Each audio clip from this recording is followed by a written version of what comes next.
A set of 200-year-old ciphers may reveal the location of millions of dollars worth of gold, silver, and jewels buried in rural Virginia. For the past century, the quest to break these codes has attracted the military, computer scientists, and conspiracy theorists. All have failed, which raises the question, were the ciphers and the treasure even real? The medium gazed into the crystal ball and looked deeply into the past. The year was 1898, and the room in which he sat was dimly lit. But inside the mysterious orb, the year was 1819, and the scene was about to become blindingly bright. The medium claimed he could see into the upper bedroom of Pascal Buford's Tavern, an old watering hole below the Blue Ridge Mountains near modern Montvale, Virginia. The room was dark, shades blanketed the windows and a wad of paper was plugged into the door's keyhole. Inside, a lone frontiersman named Thomas J. Beale eyed a pair of saddlebags resting on the bed. Gently, he opened them. Light burst through the room. The medium shielded his eyes and shrieked. Jewels, by gosh, diamonds, rubies, pearls, emeralds. Inside the crystal ball, Beale stared at the gems, smiled, and gingerly tucked the saddlebags under a pillow. The light receded. Back in 1898, Clayton Hart watched the medium with jittery anticipation. Clayton's brother, George, a skeptic, stood nearby in silence. The two were trying to gather potentially life-changing information. 79 years earlier, Thomas Beale had reportedly buried millions of dollars of riches in the foothills near Montvale. The readings were the Hart brothers' last-ditch effort to divine its location. For them, the medium claimed to see the pioneer's every move. Beale had arrived at Buford's Tavern on horseback with a rifle resting on his lap, a pair of pistols on each hip, and 2 jewel-filled bags slung from his saddle. 5 covered wagons followed him, some hauling iron pots of gold and silver. After resting at Buford's, Beale and his men buried that gold, silver, and jewels deep in the Virginia woods, approximately 4 miles from the tavern. As the medium described its location, Clayton clung to every syllable. Months later, under the cover of nightfall, Clayton and George steered a buggy full of shovels, ropes, and lanterns into Montvale. Joining them, reluctantly, was their trusty medium. Clayton hypnotized the mystic, who led the brothers up Goose Creek, over a fence, and across a burbling stream to a slumped depression in the earth. The medium pointed to the dirt. "There's the treasure," he said. "Can't you see it?" Guided by lanterns and moonbeams, the Hart brothers dug. Hours passed. The hole deepened and the sky reddened. As daybreak loomed, tendrils of morning fog began to roll between the ridges. Clayton Hart thrust his pick into the red, iron-rich dirt and heard a hollow thud. The brothers exchanged glances.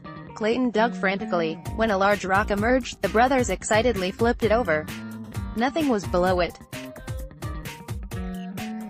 The medium, who had refused to help all night, opting instead to lounge on a bed of dead leaves, was re-hypnotized and told to explain himself. He pointed to the roots of an oak tree just feet away and exclaimed, "There it is. You got over too far. Can't you see it?" The Hart brothers, exhausted and annoyed, left. 1 week later, Clayton returned to that same spot with dynamite. The sky rained dirt, pebbles, and the splintered remains of that old oak tree, but no gold. These events, described in a pamphlet written by George in 1964, PDF, convinced the Hart brothers that mesmerism was not the path to fortune. If they wanted to discover Thomas J. Beale's buried treasure, they'd have to search like everybody else, by solving a puzzle. If the numbers above mean anything to you, congratulations! 2,921 pounds of gold, 5,100 pounds of silver, and $1.5 million of precious jewels, together valued at approximately $60 million, are yours for the taking, because you just cracked a cipher purported to reveal the location of the treasure Thomas J. Beale buried nearly 200 years ago. The backstory of Beale's treasure has been rehashed countless times. Beale was a 19th-century adventurer who supposedly discovered gold and silver on a hunting trip near the modern New Mexico-Colorado border. He lugged the riches home to Virginia and buried them, reportedly concealing the details, the location, contents, and heirs of the treasure, in 3 separate ciphers. So far, only one of those codes, cipher No. 2, which describes the contents of the treasure, has been decrypted. The codes are basic substitution ciphers.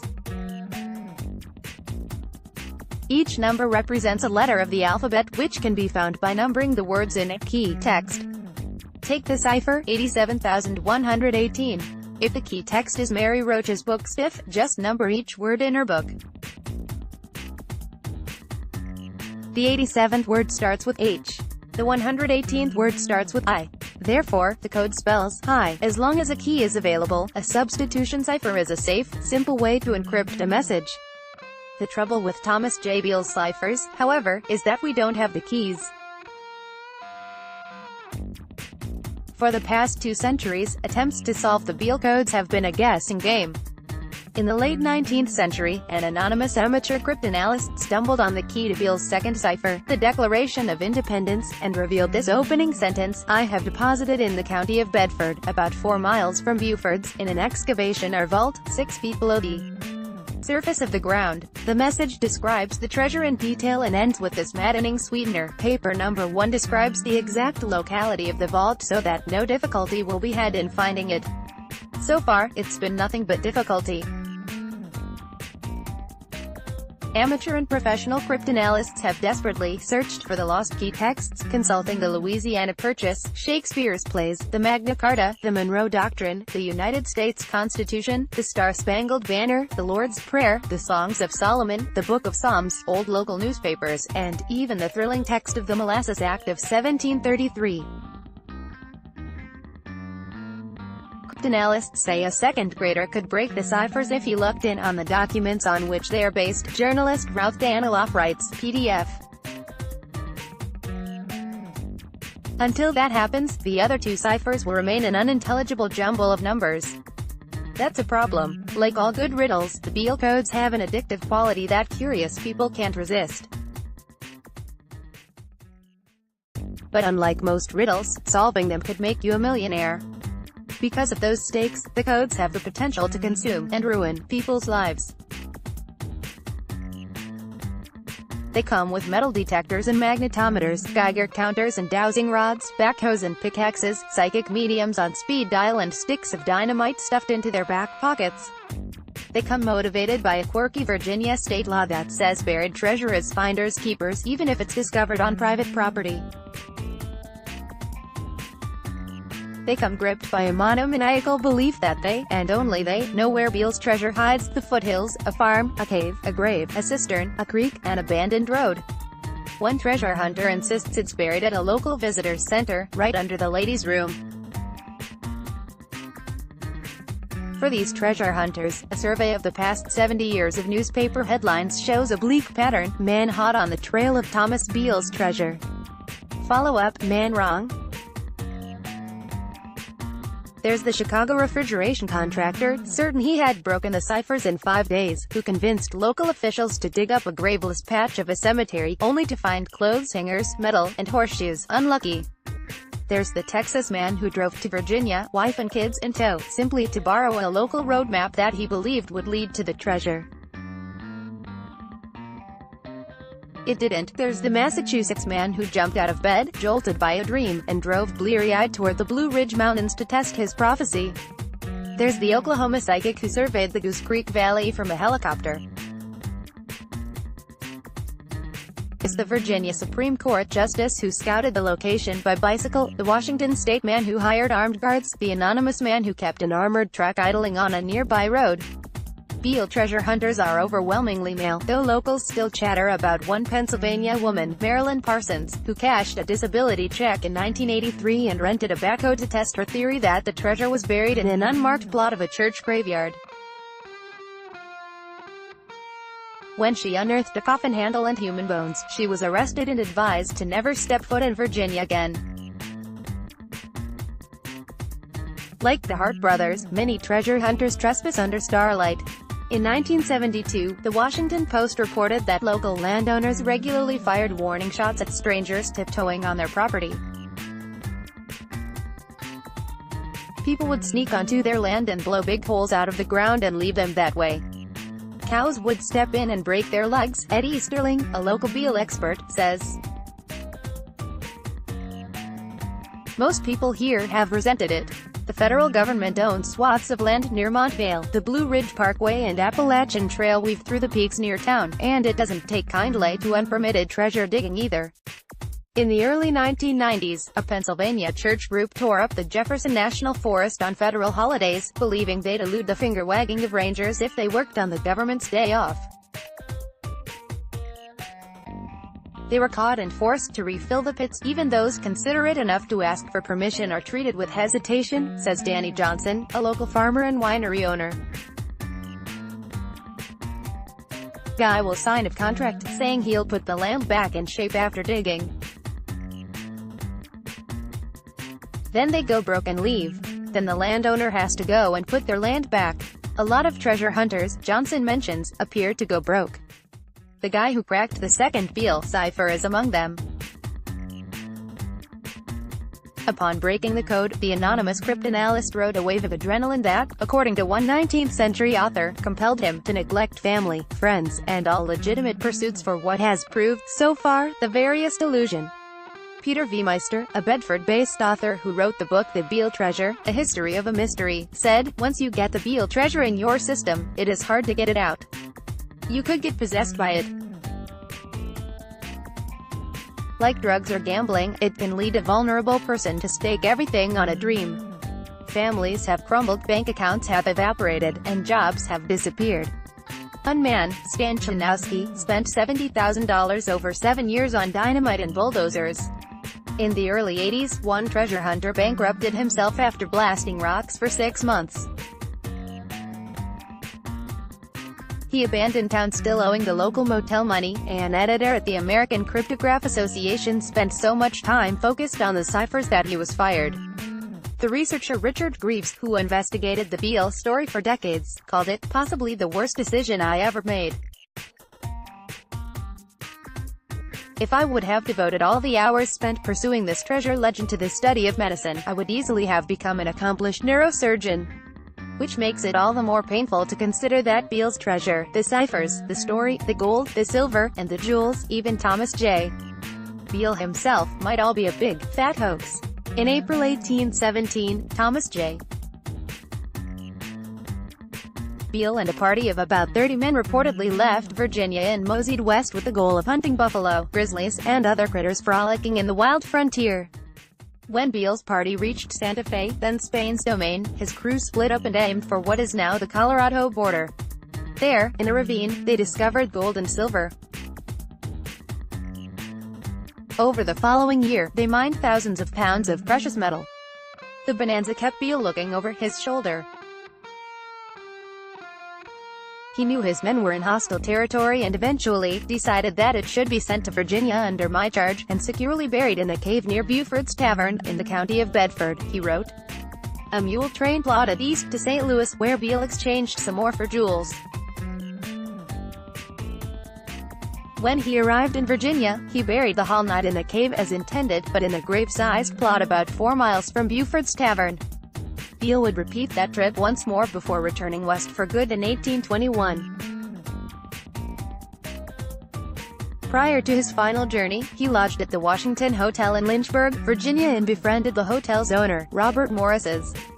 As the story goes, before leaving, Beale handed Morris's an iron lockbox and advised him to open the box if he failed to return.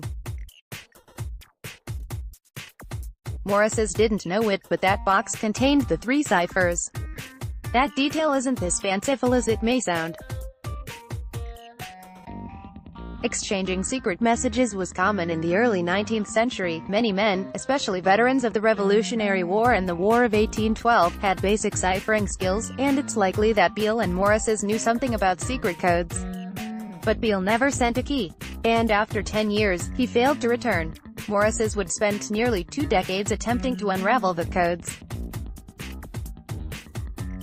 In 1862, a year before his death, he handed the materials to an anonymous acquaintance who locked onto the Declaration of Independence as a key. In 1885, that unknown man enlisted the help of James B. Ward to publish a pamphlet telling Beale's story. In 1885, the Beale Papers was published as a thin blue booklet. The price was 50 cents. It has created controversy ever since. If that whole story sounds fishy, that's because it is. Start. The story of Beale's trip west overflows with damning anachronisms.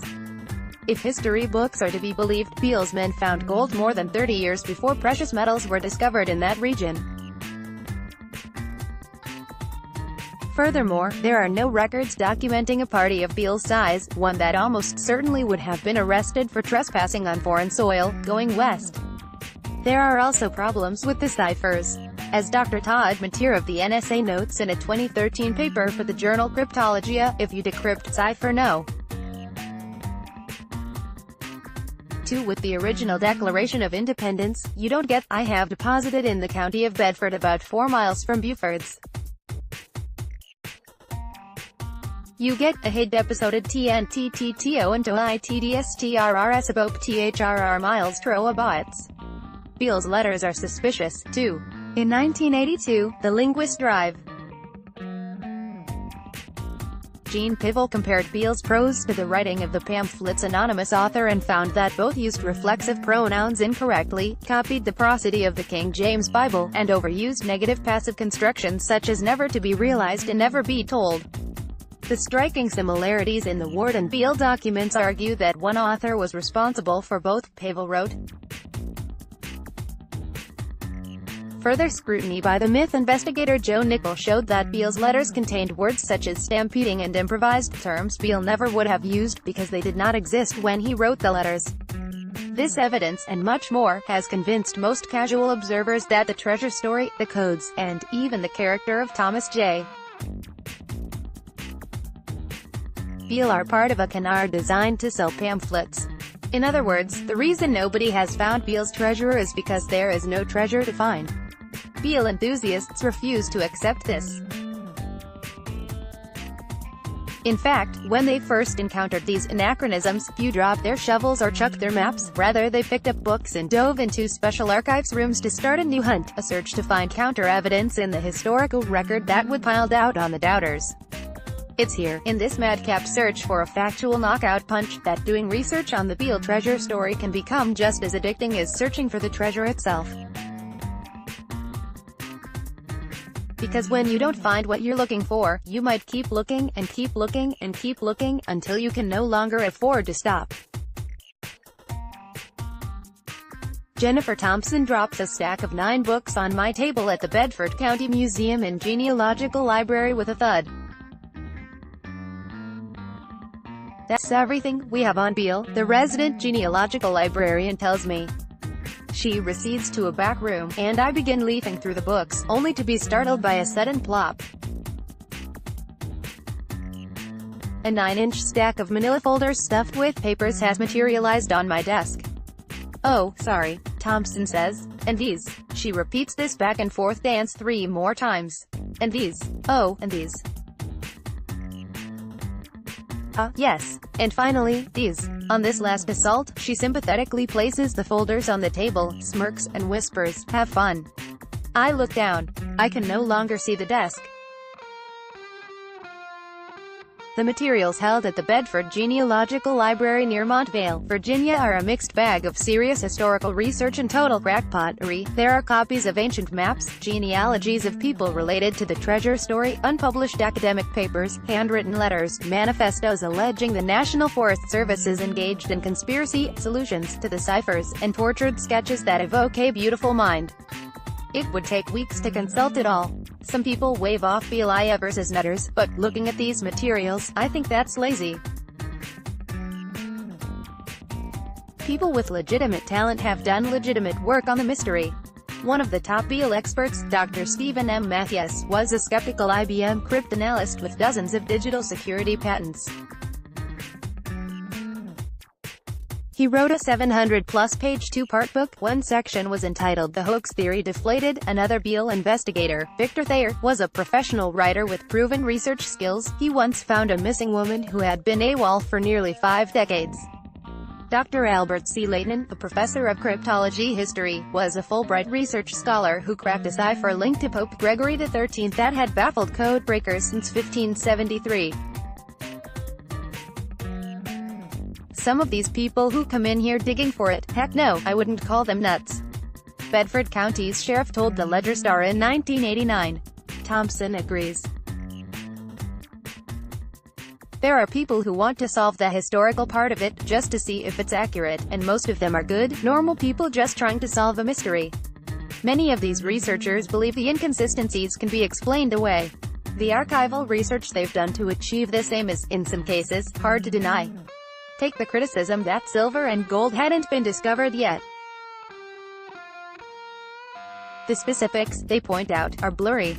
Beale researchers have dredged up old reports showing rumors of precious ore swirling decades earlier, with small traces of gold possibly being discovered before Beale's trip. The lack of evidence that Beale went west. Carl Nelson Jr., an ex-CIA agent, combed through old newspapers from St. Louis, what would have been Beale's last checkpoint before the frontier, and discovered a postmaster's notice in an October 1817 copy of the Missouri Gazette for an S.T. Beale, and an 1820 notice for a Thomas Beale in the Franklin Intelligencer. As for Beale's ability to avoid arrest, researchers point to the Adams-Onis Treaty of 1819, which redrew the border between the United States and what was called New Spain. The rebuttal to the clunky cipher solution is impressive. Stephen Matthews researched this discrepancy and compiled one of the world's most complete collections of Declaration of Independence copies. From 1776 to 1825, the Declaration appeared in more than 350 publications, each of which made slight alterations to the text: unalienable over inalienable, meantime over meantime, institute a new government over institute new government. A single extra word or space, Matthews argued, can corrupt a decipherment. Choose the wrong version and your solution will resemble alphabet soup. As for the consistent language and the linguistic anachronisms in the pamphlet, that's nothing, researchers say. Have you ever heard of an editor? Some of their most remarkable work is genealogical. Researchers discovered that there was not one, but at least two Thomas Beales living within 20 miles of Montvale, Virginia during the early 19th century, and there's a curious wrinkle in their stories.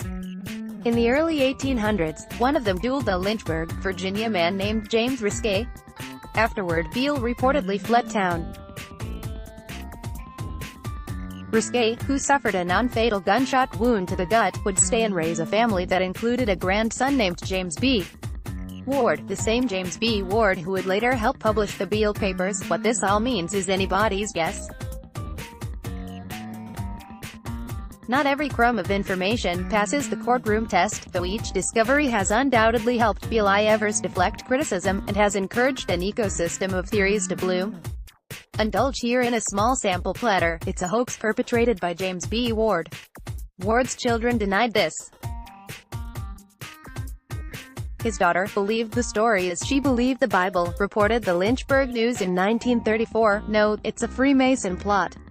Beale hunter Brian Ford argued that it's a brilliantly crafted Masonic allegory that teaches its moral, not just by stating it but by having the reader pursue or be tempted to pursue an illusion. The treasure is real, but was dug up decades ago. We know, task force disguised as U.S. Forest Service workers, treasure hunter Frederick W. Chesson wrote, it's all a cover-up. The treasure was stolen from the Confederate treasury and it's now hidden in, wait for it, Jerry Falwell's attic. The list goes on. For people like Nick Pelling, a British computer programmer who runs the website Cipher Mysteries, the speculation makes his eyes roll. I don't think anything in it corresponds to historical fact, he says of the Beale story. Discussions about the Beale have lost a lot of focus, lapsed into argumentation based on the minutiae of the pamphlet. Pelling belongs to the third species of Beale hunter. In his view, the endless bickering over the story's historical authenticity distracts from the true mystery, the codes. The real treasure isn't what's buried underground, but what's buried in the numbers. That's been the opinion of cryptanalysts for nearly a century. In the 1930s, William F. Friedman, leader of the U.S. Army Signal Intelligence Service, or SIS, the forerunner to the NSA, spent his leisure hours attempting to untangle the Beale codes. He took them so seriously that his legal counselor drafted an agreement in case he solved them. He never did, of course. In a letter, Friedman wrote, "So far as my attempt to produce an authentic reading is concerned, I can most earnestly say I have tried to the best of my ability and now must confess myself beaten." But Friedman never quit. Instead, he included the ciphers in the SIS training program. According to Frank Rowlett, an SIS cryptologist who helped crack Japan's purple cipher machine during World War II, the trainees concluded the ciphers were phony. Friedman's wife Elizabeth, also an accomplished cryptanalyst, dubbed them as a lost cause with a diabolical ingenuity specifically designed to lure the unwary reader. In fruitless research, or searching for a key book, Friedman himself shrugged. "On Mondays, Wednesdays, and Fridays, I think it is real," he said. "On Tuesdays, Thursdays, and Saturdays, I think it is a hoax. Sunday, it appears, was a day of rest." Other cryptologists of the era approached the ciphers with similar ambivalence. Herberto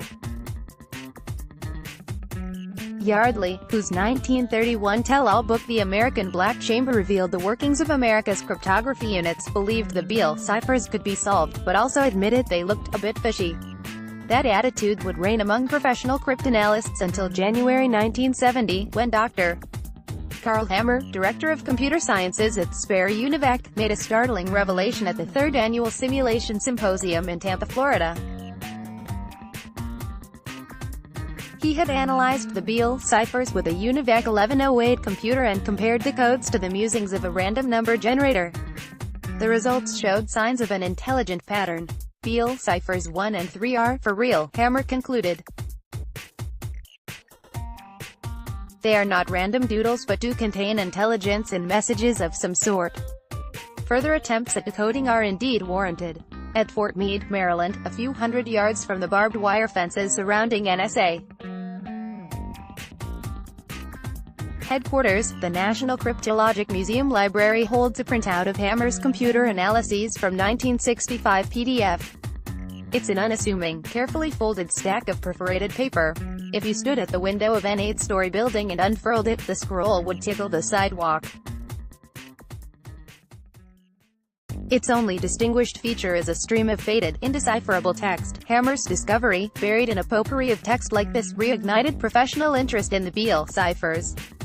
In 1969, an organization he kick-started, later called the Beale Cipher Association, or BCA, hosted a symposium in Washington, D.C. in an attempt to pool the best minds to tackle it. Well, some of the best. Approximately 70 people showed up. The club attracted big names in the intelligence community such as Carl Nelson Jr., who had helped the CIA intercept communist signals in a secret tunnel under Berlin, big names in data processing such as Verholst, the chief of research at Massachusetts Foxborough Laboratories, and big names in government, including a U.S. district judge and the governor of Minnesota.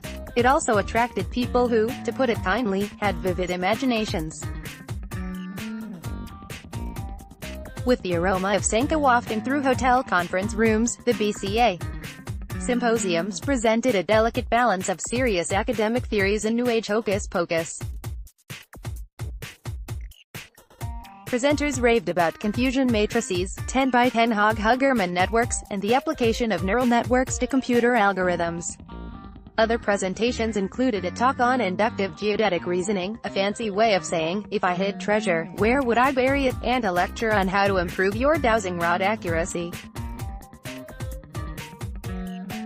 One tip, hug a tree. Over the following decade, the BCA grew to boast more than 200 members from places as close as Michigan and as far as Holland. It hosted 3 more symposiums and published a quarterly newsletter.